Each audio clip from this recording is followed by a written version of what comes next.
Landmark day for the IDF. The Israeli Air Force has appointed the first ever woman flight squadron commander.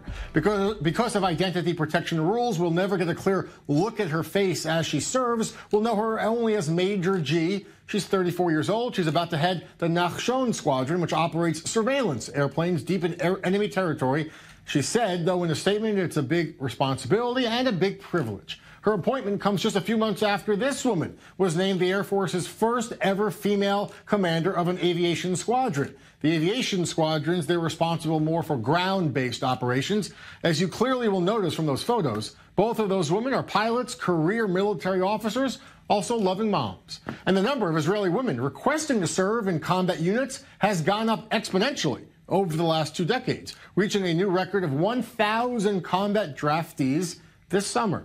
With me in studio is retired IDF General Orit Adato. She's the former commander of the Women's Corps in the IDF. General, thanks so much for being with us on the show. It's been 17 years, hard to believe, 17 years since Rani Zuckerman was the first Israeli woman in the modern era to be given a commission as a fighter jet pilot. Now there's women commanders of aviation squadrons, flight squadrons.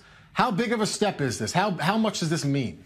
I think what you have said gives the answer, because about 20 years ago, it was just a dream.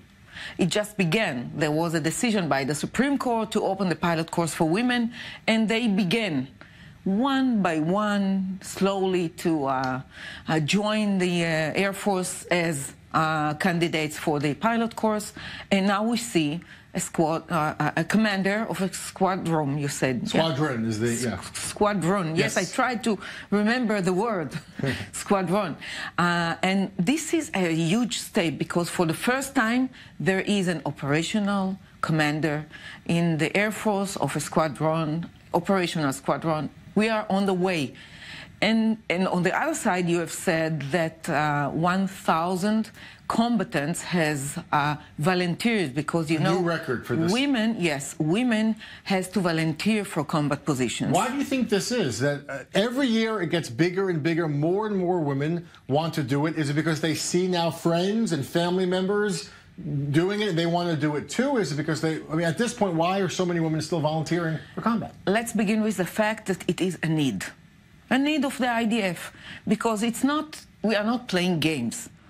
And the difference, or the time that they have shortened the duration of service for men in 4 months, there is a gap that has to be filled, and the women is part of that solution. Why they volunteer?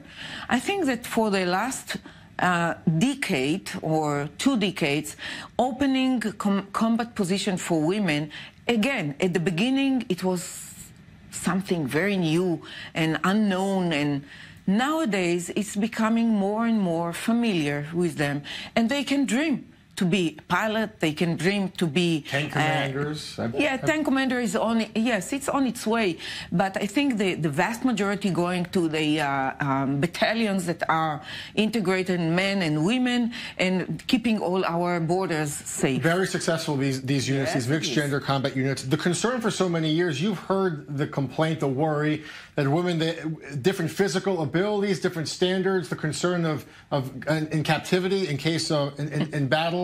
And this was a big a glass ceiling, a hurdle that you had to overcome. How did you overcome those concerns to prove that women could be effective soldiers in combat units, doing everything that the men do, and sometimes even better? Well, I had the opportunity to be the head of the Women's Corps at the time of this breakthrough, the beginning of that breakthrough. And all these arguments has been there and now and will be, I assume. I would say that there are differences, physical differences between men and women. So I wouldn't recommend to see them in special forces like, you know, in the 69 or commando, because there the differences, the physics differences between men and women are relevant. are relevant. Yeah.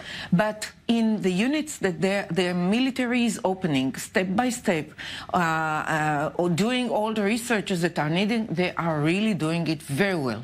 General, I want to ask one last question, just because we have the pictures of these women. It's impossible to miss, because the pictures that have been released, you can see they are loving mothers. They have young children. I mean, what does that mean, especially now that women are serving in combat? They're commanders, but they also have families. They have mothers, and they're proud to be able to balance. We are mothers, and nowadays even grandmothers. When at my age, at my generation, to be a woman, a career woman in the military, and then becoming commissioner of prisons, the first women, and I have a family. It is life. You do this at the same time. You are a professional, and you are a mother, and you might be a father doing the same things. So I think it's a change in the culture, that beginning to adjust the fact that women can be mothers as well as commanders, combatants, and whatever it is. All right, retired IDF General Orit Adato with the former commander of the Women's Corps.